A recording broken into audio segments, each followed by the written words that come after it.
នេះយើងបើកវគ្គការរីកថ្ងៃទី10ហើយត្រៀមលក្ខណៈរីកមួយតែវាអត់តន់ជាផ្លូវការថ្ងៃទី10អត់មានបានតែការតែអីទេឆ្នាំនេះវាចេញមកល្មមមិនច្រើនពេកហើយនេះអ្វីយើងធ្វើសម្អាតហើយបរិវេណគល់វាឲ្យផុតចុងយ៉ាប់ស្លឹកចឹងមកស្អាតហើយដាក់ពូកមកបនូកចឹងទៅគល់វាស្អាតគិតថាតន់ធ្វើតន់ថ្ងៃបើកវគ្គការរីកសម្អាតវាស្អាតចឹងទៅគោលបំណងយើងគឺកាត់បន្ថយសំណើមនឹងដីព្រោះយើងតែងតែដឹងថារាល់ការរីកទៅដល់កតុយជៀសឆេះអស់ហ្នឹងប្រសិនបើសំណើមដីនឹងលើសប្រមាណវាជាហេតុធ្វើឲ្យអត្រាកាន់ក្តឹបនឹងវាទាបអញ្ចឹងយើងព្យាយាមកាត់សម្អាតចឹងទៅហើយយើងរំពឹងថាវានឹងងាយនឹងស្ងួតដីមិនរក្សាសំណើមទុកសើមដល់ថ្នាក់ខ្ពស់ដែលយើងមើលមិនឃើញដែលជាហេតុធ្វើឲ្យរុះក្តឹបនឹងទេរុះកតុយជិះឆេះឬក៏ផ្ការីកមិនកាន់ក្តឹបនឹងទី1ដែលយើងធ្វើឥឡូវយើងចាប់តាមធ្វើដូចជាចិត្តហើយគិតថាអាចនឹងហើយតនផែនការនៅថ្ងៃទី10នឹងតែម្ដងសល់តែ2ថ្ងៃទៀតទេអានឹងទី1រីឯទី2យើងត្រូវតែមានសមត្ថភាពគ្រប់គ្រងទឹកឲ្យបានពីព្រោះទឹកយើងចាំដល់ចេះទៅសើមខ្ពស់ជាប់ទាបសើមទាបជាប់ខ្ពស់មានន័យថាបើវាសើមទាបសំណើមដីនឹងទាបល្មមដែលវាអាចទ្រាំបានឃើញថាវាកាន់ក្តឹបបានល្អតែបើសើមខ្ពស់ពេកសើមខ្លាំងពេក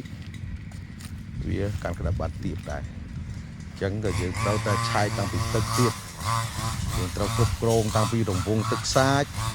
បរិមាណទឹកចេញដែលយើងត្រូវគ្រប់គ្រងបន្តមកទី3ចុងក្រោយគឺយើងត្រួយបើអាចធ្វើយ៉ាងម៉េចឲ្យត្រួយចាស់នៅពេលផ្ការីករឹតតែល្អតែសភាពនៅចការខ្ញុំអត់អាចមានលទ្ធភាពធ្វើឲ្យស្លឹកចាស់នៅពេលផ្ការីកនឹងទេអាចស្លឹកនេះចាស់ក្រោយផ្ការីកឬក៏ហៅថាផ្កាចាប់ដើមរីកបានប្រហែលជា 30% អាចនឹងមានលទ្ធភាពចាស់តនប៉ុន្តែនៅទីនេះប្រកាសជាចាស់មិនអស់ទេត្រួយណាមើលអានេះវាទំចេញថ្មីមកដាវឡើយទេអញ្ចឹង7ថ្ងៃទៀតក៏វាមិនអាចចាស់បានដែរតែសុំឲ្យតែចាស់លើសពី 70% នៅលើដើមទៅក៏បានដែរឲ្យតែស្លឹកចាស់ត្រួយថ្មីនឹងចេញមកចាស់លើសពី 70% ទៅក៏បានដែរអាហ្នឹងក៏យើងចាត់ទុកថាទទួលយកបានដែរប៉ុន្តែប្រសិនឲ្យល្អហ្មងគឺចាស់ទាំងព្រមហ្មងអាហ្នឹងល្អបំផុតនេះដូចដើមនេះអីគិតថាប្រហែលជា7ថ្ងៃទៀតប្រហែលជាចាស់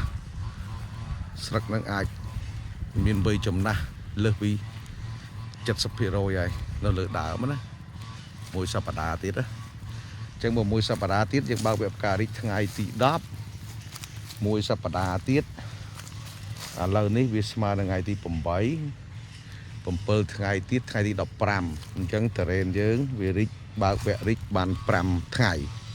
អញ្ចឹងយើងទៅមើលបរិមាណរីកប្រមាណដែរអញ្ចឹងខ្ញុំគិតថាពីថ្ងៃទី10ដល់ថ្ងៃទី15ប្រសិនបើយើងអាចមានលទ្ធភាពគ្រប់គ្រងទឹកបានតរ៉េនយើងនេះរីកប្រហែលជា 30-40% ទៅប៉ុណ្្នឹងឯងប្រសិនបើយើងអាចគ្រប់គ្រងទឹកបានតែបើយើងគ្រប់គ្រងទឹកអត់បានមានតែចៃដន្យវាមានភ្លៀងអីមកវាជំរុញឲ្យមានការរីកលើសពី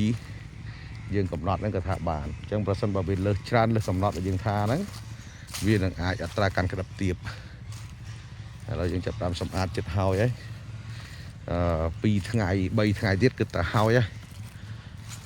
តែអ្វីដែលយើងកំពុងនៅបារម្ភគឺរឿងត្រួយនៅខ្ចីពេញដើមឡើយតែផែនការយើងគឺគិតថា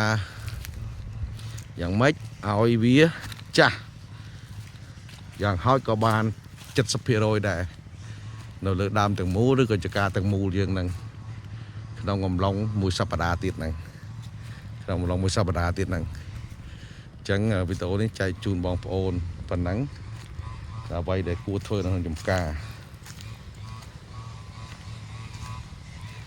ដើមនេះអត់បានតែងផ្ការៀងច្រើនជ្រុល